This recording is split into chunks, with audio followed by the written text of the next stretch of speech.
Today, and in fact the rest of this week, I am staying in one of my favourite counties in the United Kingdom, Dorset. I'm actually at a place called Nordern Farm, which is between Wareham and Swanage. So this is Nordern Farm. I came here about 2 years ago and really wanted to come back because it is a fantastic place. It's so peaceful, so quiet, and right out in the countryside. Unfortunately, on this visit, I don't seem to have been as lucky with the weather. And if you don't want to rough it by camping or staying in a caravan, you can rent Nordern House, which is a 7-bedroom Georgian farmhouse.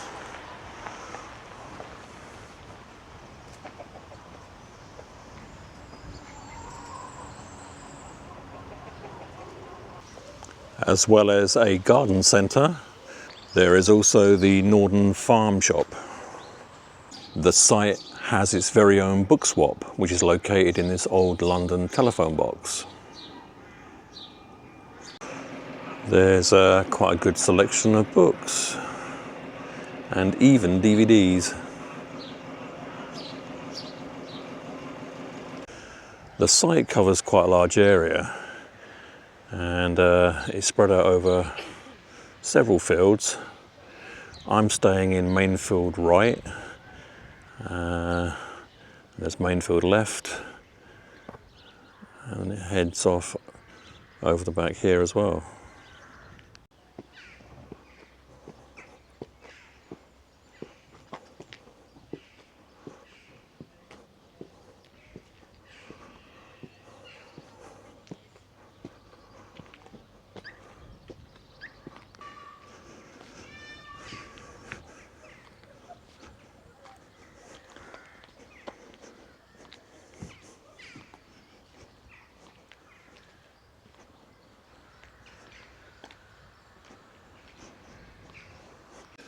Obviously, being a farm, there's animals.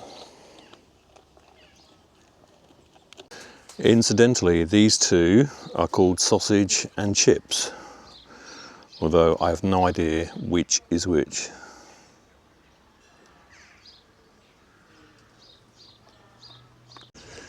This is called Pond Field, possibly because just over here behind the toilets is a pond.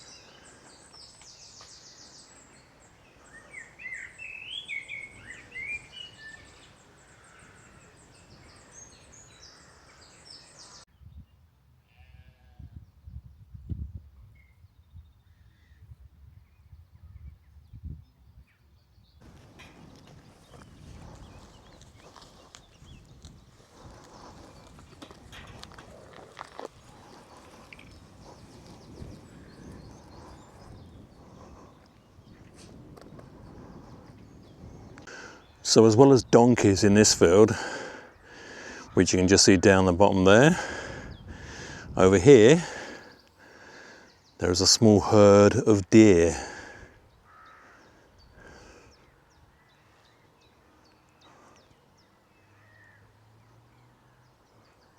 And in this field there are a couple of rheas. Apparently one is called Beastie Boy. I'm not entirely sure which one, but it has quite a bad reputation. So I'm keeping well behind the fence.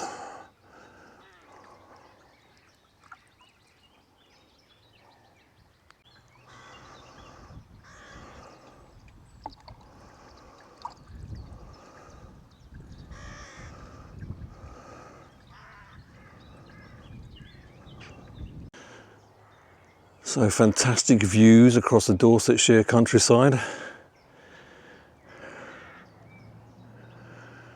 And over here, as we pan round, way off in the distance through the trees, You can just see pool.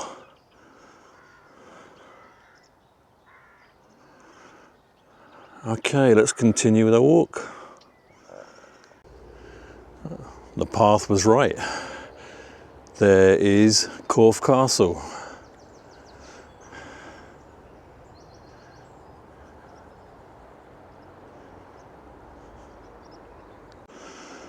Perfect timing. There is the train heading to Swanage. So it's just left Nordern station and it will be stopping at Corfe Castle station.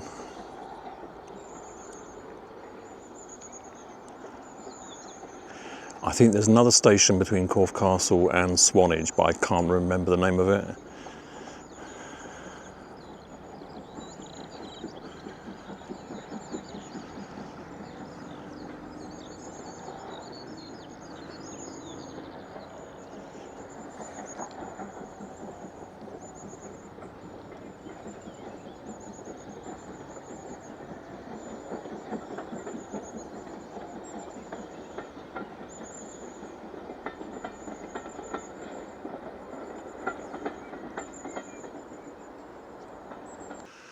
I'm not sure how I missed it the last time I was here, considering I'd have had to walk straight past it. But this is apparently an old mill.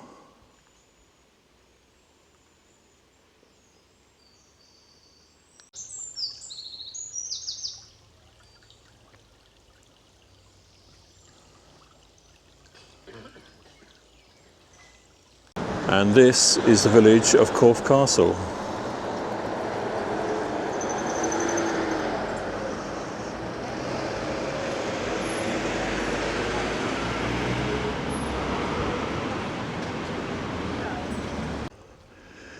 And I've arrived at Corfe Castle train station.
Okay, I've driven a few short miles from Corfe Castle out to the coast to a place called Winspit, or to be more correct, Winspit Quarry.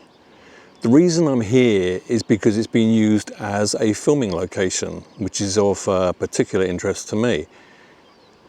Among other things, it's been used for an episode of Blake 7, although I can't remember what episode it was, and it's also been used for 2 episodes of Doctor Who.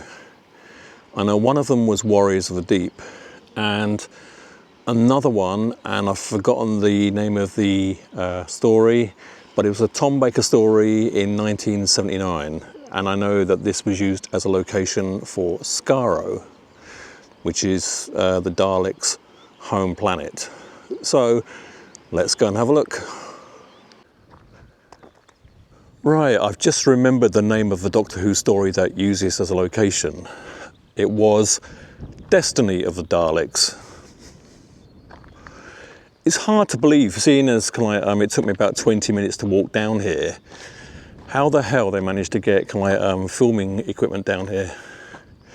It's not the easiest place to get to.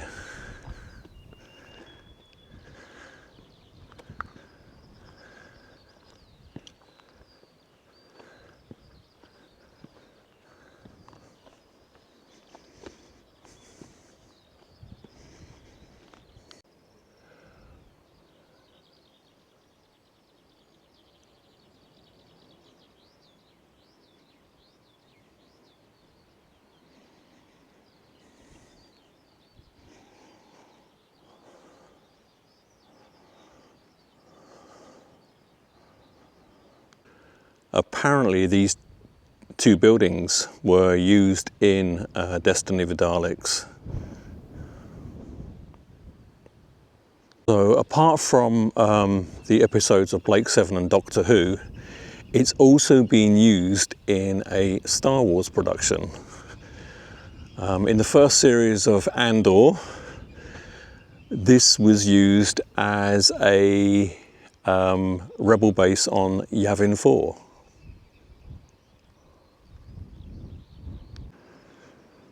So the next time you watch either season 1 of Andor or Blake 7 or Doctor Who, remember that what you don't see is the English Channel behind them.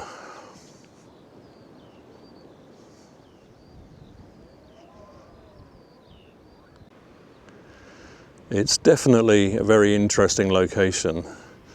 So I'm glad I came here.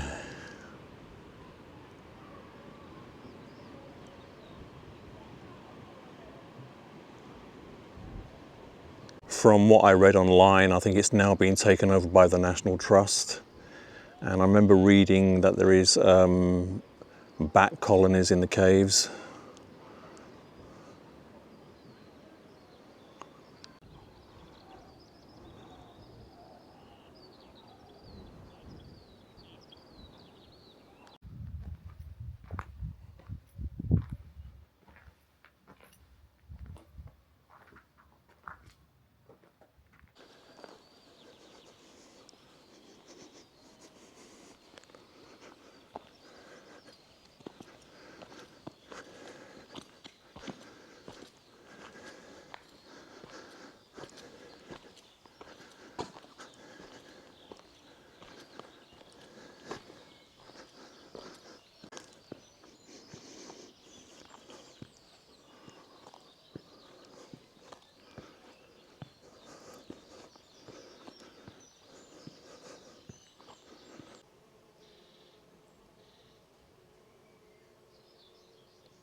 Just to show you, this is the only track that takes you down to Winspit Quarry.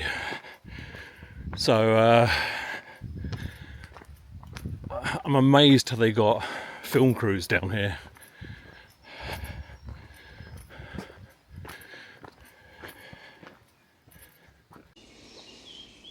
I'm here at the Blue Pool, which is located between Wareham and Corfe Castle. Apparently it was an abandoned clay quarry, and it's now been turned into a nature reserve. So let's go and have a look. Unfortunately, the weather today isn't great, very overcast, but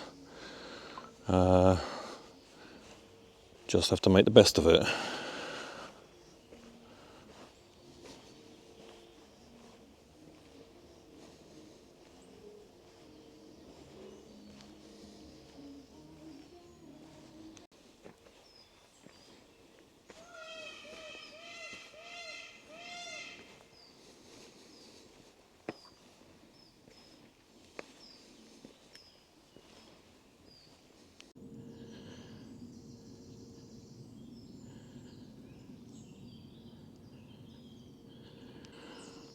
What an amazing place to stay.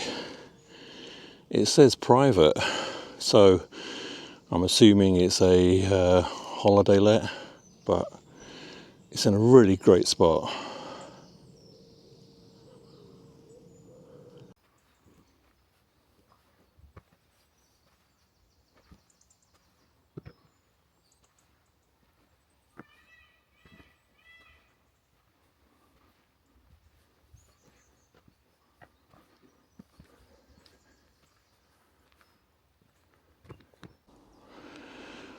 I've just come onto this viewing platform, and right in front of me, between those two trees, is a deer.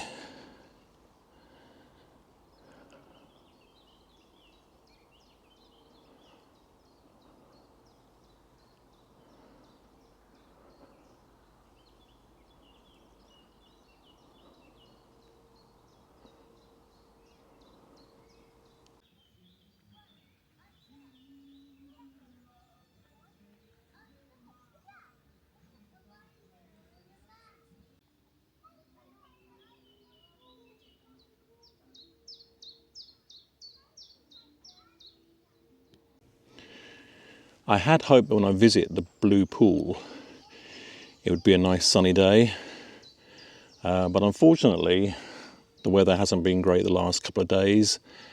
But thinking about it now I'm here, I'm actually pleased that it's not sunny, because it's very atmospheric at the moment, because it's overcast and there's a mist over the water as well. So yeah, I think it's worked out for the better.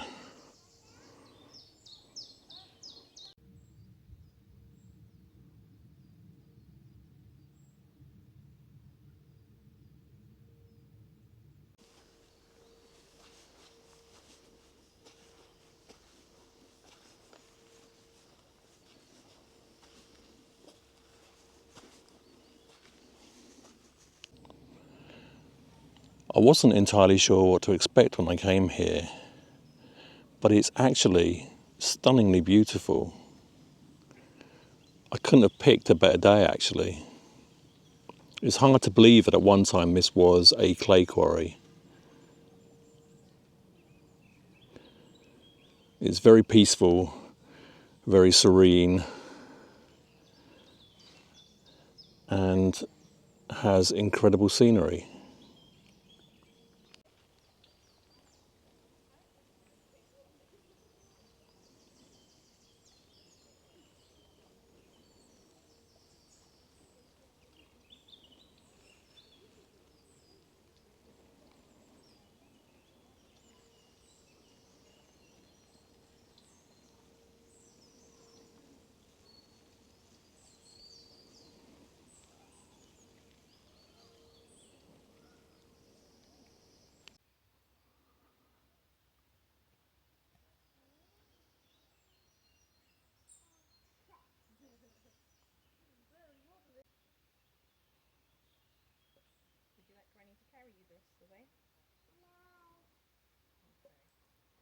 I've just read the sign for this rope bridge, and apparently it's the longest in the UK. I've been trying to make up my mind whether to go across it or not, because I'm somebody who really doesn't like heights. I've watched other people go across it, even children, so I feel that I should maybe give it a go. I'll let you know how it goes when I get to the other end.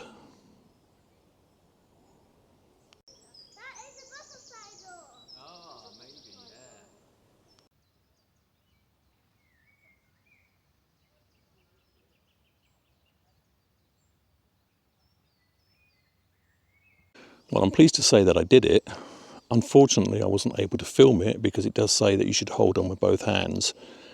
And to be honest, I'm pretty glad I did. It starts off okay, but as you reach the middle, it gets very, very disconcerting. But I'm glad I did it.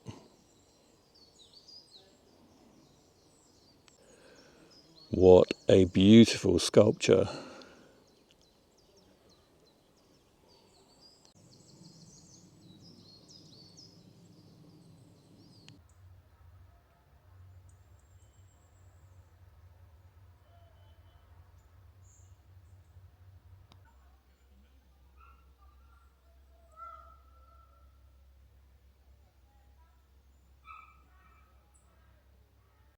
The Blue Pool became a tourist attraction in 1935, but before this it began its life as a hand-quarried clay pit and began production in 1760.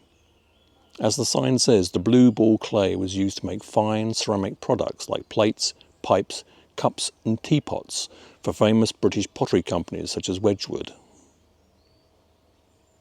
Although it's not obvious today, what makes the Blue Pool particularly interesting is that the colour of the water changes. Because of fine particles of clay in the water, it apparently can go from turquoise to a really intense blue, which is why it was given the name the Blue Pool.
If you like shopping, you'd probably be better off going to either Bournemouth or Weymouth because there's not a huge variety of shops here in Swanage.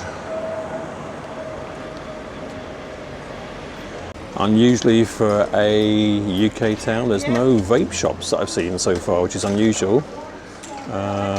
There's charity shops and plenty of eating places and the usual touristy souvenir shops. One thing Swanage does have is a fantastic fish and chip shop. The Fish Place.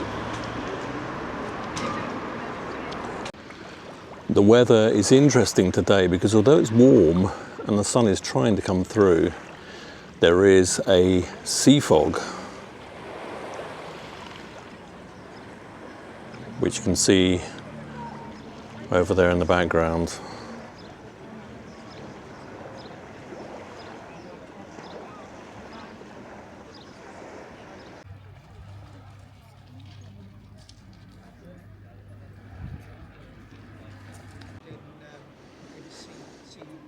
The last time I came here 2 years ago, I never came along the pier, so I decided that on this visit I would.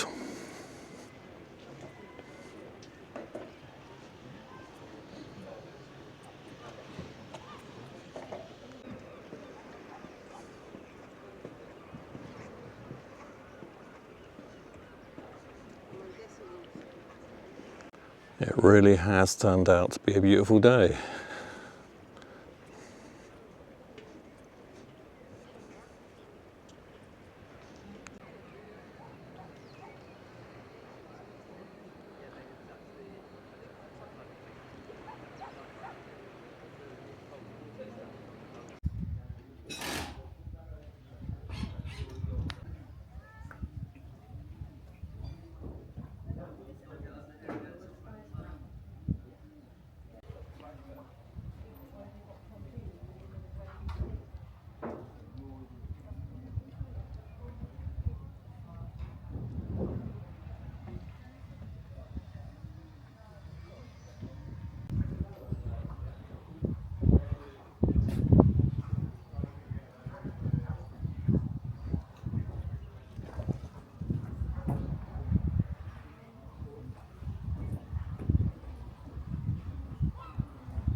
Like most piers in the United Kingdom, Swanage Pier is Victorian, and although not as impressive as a pier like Southend, which is the longest pier in the world, it's still worth a visit.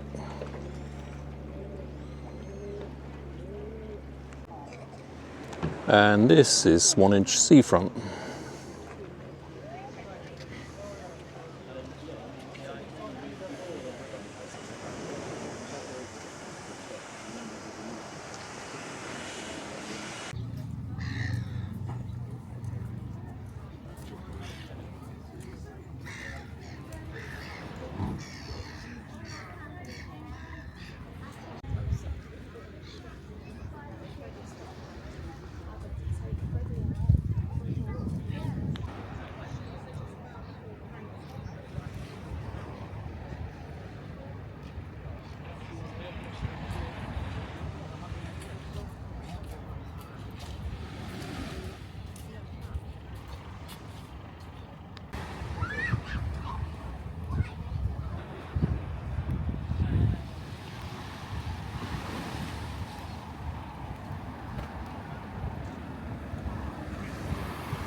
I've driven about 20 miles down the coast from Swanage to the town of Weymouth. Like Swanage, it's a resort that became very popular with the Victorians.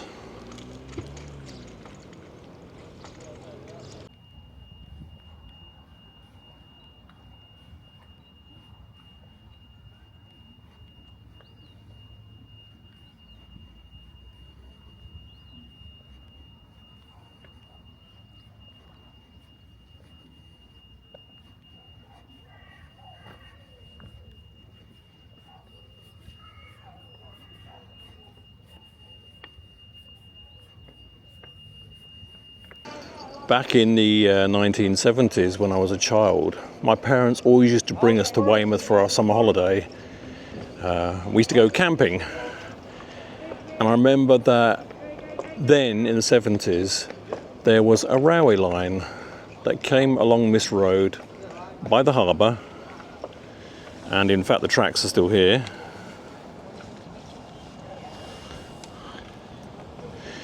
and it was to bring people to the cross-channel ferry, which would take them across to either Jersey or Guernsey.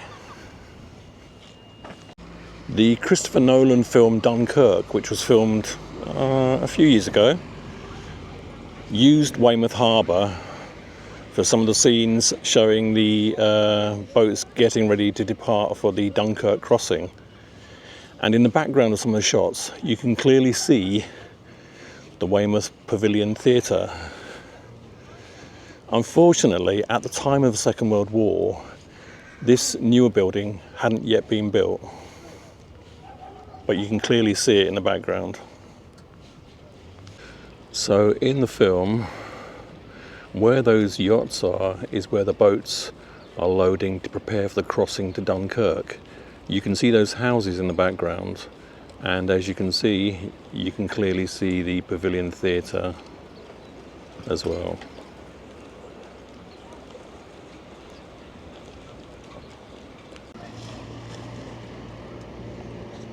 As I said, Weymouth was very popular with the Victorians, who believed that the sea here had health-giving properties.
I've left Weymouth behind and I've taken the short drive over to the island of Portland. Down below is Chisel Beach, which, believe it or not, for anybody who doesn't know, is man-made.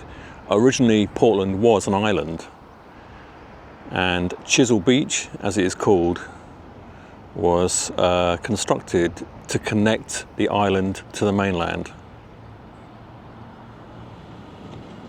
As you can see from this memorial, Weymouth, Portland and Dorset were the host venue for the London 2012 Olympic Games sailing events between the 29th of July to the 11th of August 2012.